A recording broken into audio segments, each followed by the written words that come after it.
We return now to one of our top stories. Former FBI Director James Comey has pleaded not guilty to charges of lying to Congress and obstruction. Federal prosecutors say Comey lied 5 years ago when he told lawmakers that he did not authorize anyone at the FBI to act as an anonymous source to the media. A trial is set to begin on January 5th.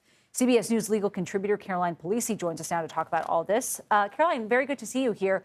How strong is the prosecution's case against Comey? Well, that's a good question. I'd say the dramatic sequence of events leading up to the actual indictment of this case gives you some idea of the strength of this case. We do know more about it than is typical. Remember, Lindsay Halligan, she is the very, very new acting United States Attorney for the Eastern District of Virginia, which brought this case. And she was actually installed there because the former United States Attorney in that office reviewed this material, this case, and decided that it wasn't a winner, that he didn't want to bring the case, that there wasn't enough evidence there.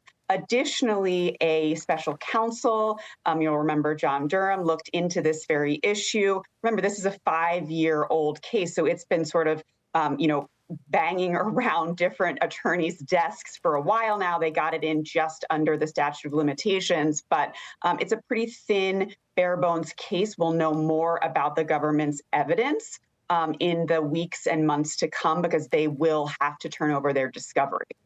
So, Caroline, Comey's lawyer is saying here that he's going to file 3 motions to try and dismiss this case. The first 2 will claim the case is vindictive and unlawful. The third will challenge the appointment of the acting U.S. attorney who filed these charges.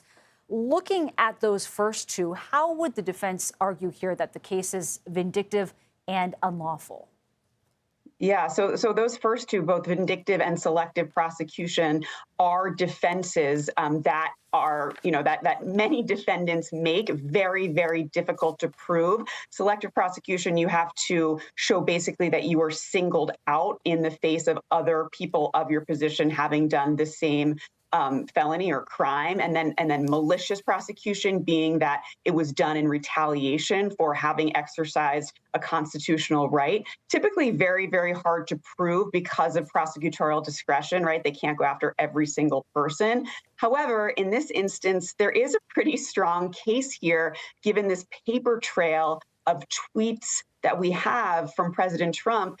In one instance, actually calling Pam Bondi out by name, saying, Pam, we need to go after these people, one of whom was Jim Comey. Additionally, he's praised the prosecution. He said for years, really, that he wanted to go after Comey. And so you do have a record here that I think could lay the foundation for a successful motion to dismiss based on one of these selective or vindictive prosecution arguments. We'll have to see how it all plays out. Caroline Polisi, thank you.